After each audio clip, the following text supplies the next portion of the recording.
오늘 하세나 본문은 호세아 5장 8절에서 15절까지의 말씀입니다.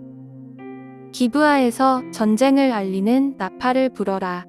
라마에서도 비상 나팔을 불어라. 베다웬에서도 전쟁이 터졌다고 경보를 알려라. 베냐민아, 적군이 내 뒤를 쫓는다. 에브라임이 벌을 받는 날에는 온 나라가 황무지가 될 것이다. 이스라엘의 모든 지파에게 이미 확정된 일을 내가 선포한다. 유다의 통치자들은 경계선을 범하는 자들이니 내가 그들 위에 나의 분노를 물처럼 쏟아 부을 것이다. 에브라임이 도움을 구하러 허무한 것을 뒤쫓아갔으니 에브라임이 심판을 받아 억압을 당하고 짓밟혔다. 그러므로 나는 에브라임에게는 종으로 유다 가문에게는 썩이는 것으로 칠 것이다. 에브라임이 자기의 중병을 깨닫고 아시리아로 가고 유다는 제 몸에 난 상처를 보고 그 나라의 대왕에게 특사를 보냈다. 그러나 그 대왕이 너희의 중병을 고치지 못하고 그가 너희의 상처를 치료하지 못한다. 내가 사자처럼 에브라임에게 달려들고 젊은 사자처럼 유다 가문에 달려들어 그들을 물어다가 갈기갈기 찢을 것이니 아무도 내 입에서 그들을 빼내어 건져주지 못할 것이다. 나는 이제 내 곳으로 돌아간다. 그들이 지은 죄를 다 뉘우치고 나를 찾을 때까지 기다리겠다. 환난을 당할 때에는 그들이 애타게 나를 찾아 나설 것이다. 오늘 하세나에서 우리는 유다와 이스라엘 사이에 일어난 전쟁에 대해 살펴볼 것입니다. 호세아 선지자는 북이스라엘 출신으로 북이스라엘을 대상으로 활동하였습니다. 그러면서도 월요일에 우리가 묵상했던 15절을 보면 유다는 죄를 짓지 못하게 하라고 호소한 적이 있었습니다. 그러나 안타깝게도 유다 역시 이스라엘 못지않게 타락의 길을 걷고 있었습니다. 그리고 마침내 북이스라엘과 남유다 사이에 전쟁이 일어납니다. 8절에 등장하는 기브아, 라마, 벳아웬 이 세 지역은 베냐민 지파에 속한 땅으로 북이스라엘과 남유다의 접경지대에 속해 있었는데요. 이 두 나라 사이에 군사적인 충돌이 일어나게 됩니다.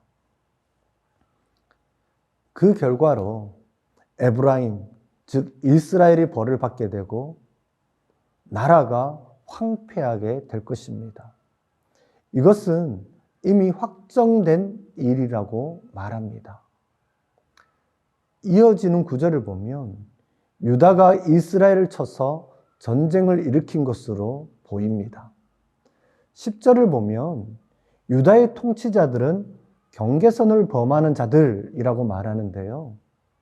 신명기 19장 14절을 보면 각 개인의 땅이나 지파 소유의 땅 경계석을 옮기는 자는 저주를 받을 것이라 라고 선포합니다.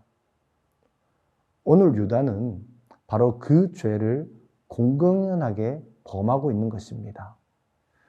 그러나 하나님의 도구가 되어 이스라엘을 심판하기 위해 진군하는 유다 역시 하나님의 심판을 면치 못하게 됩니다.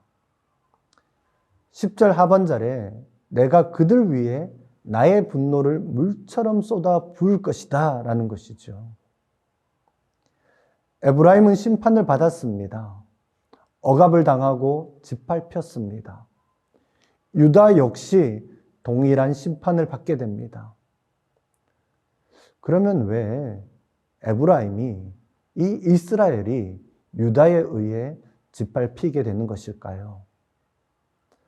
11절 상반절을 보면 에브라임이 도움을 구하러 허무한 것을 뒤쫓아갔다라고 말합니다. 이 구절을 개역 개정판에는 사람의 명령을 뒤따르기를 좋아함으로 라고 번역합니다. 이 구절에 대한 히브리어의 보다 정확한 의미는 결심하고 허무한 것을 뒤쫓아갔다입니다. 그들은 하나님을 추구한 것이 아니라 작정하고 허무한 것을 추구했던 것입니다. 그렇다면 여기서 그 허무한 것은 무엇을 의미할까요? 우상숭배, 사람의 명령, 외교 정책 등을 꼽을 수 있습니다. 오늘 본문의 앞뒤 문맥을 살펴보면 허무한 것은 우상이라고 보는 것이 적합할 것입니다. 북이스라엘은 하나님을 찾고 찾지 않았습니다. 대신에 허무한 것, 바로 우상을 작정하고 따랐기에 하나님의 심판을 면할 수 없는 처지에 이르게 된 것입니다. 12절을 보면 에브라임에게는 조무로, 유다에게는 썩이는 것으로 칠 것이라는 표현이 나오는데요. 분명 하나님은 치료하시는 하나님이시지만 때로는 죄로 인하여 심판을 내리실 때에 질병을 도구로 사용하기도 한다는 것을 알 수 있습니다. 오늘 본문을 묵상하면서 유다와 이스라엘의 어리석음을 극명하게 드러내는 장면으로 13절을 주목하게 되었습니다. 하나님의 심판으로 인해 자신의 질병을 깨닫는 순간 치료의 하나님, 여호와 라파의 하나님을 찾지 않습니다. 하나님에게로 돌이키지도 않습니다. 대신에 하나님이 아닌 사람을 더 의지합니다. 결국 유다와 이스라엘은 각기 다른 방식으로 아시리아의 도움을 청합니다. 당시 아시리아는 패권 국가였습니다.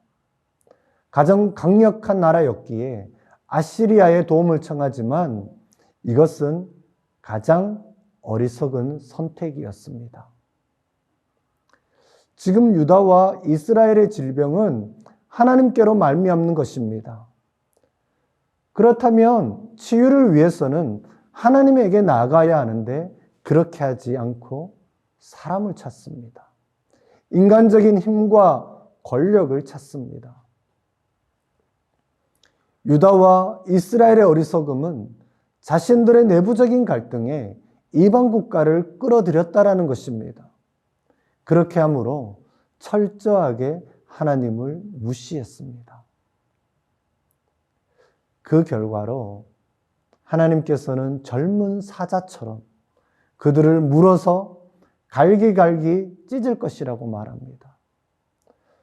젊은 사자가 먹이를 입에 물어버리면 아무도 그 입에서 먹이를 빼낼 수 없는 것처럼 하나님의 심판에서 그 누구도 건져낼 수 없을 것이라는 겁니다. 이렇게 심판을 행한 하나님은 15절에 이렇게 말씀합니다. 나는 이제 내 곳으로 돌아간다. 그들이 지은 죄를 다 뉘우치고 나를 찾을 때까지 나는 기다리겠다. 환난을 당할 때에는 그들이 애타게 나를 찾아 나설 것이다. 사실 이것이 은혜입니다. 오늘 하세나에서 하나님은 어떤 분입니까? 하나님은 심판하는 분입니다. 동시에 하나님은 기다리는 분입니다. 무엇을 기다립니까? 죄를 뉘우치고 하나님 자신을 찾을 때까지 기다리십니다. 마치 집을 나간 탕자를 기다리는 아버지처럼 기다리십니다. 그러면 오늘 우리는 어떻게 해야 할까요? 그 아버지의 집으로 돌아가지 않으시겠습니까? 오늘 지금이 바로 그때입니다.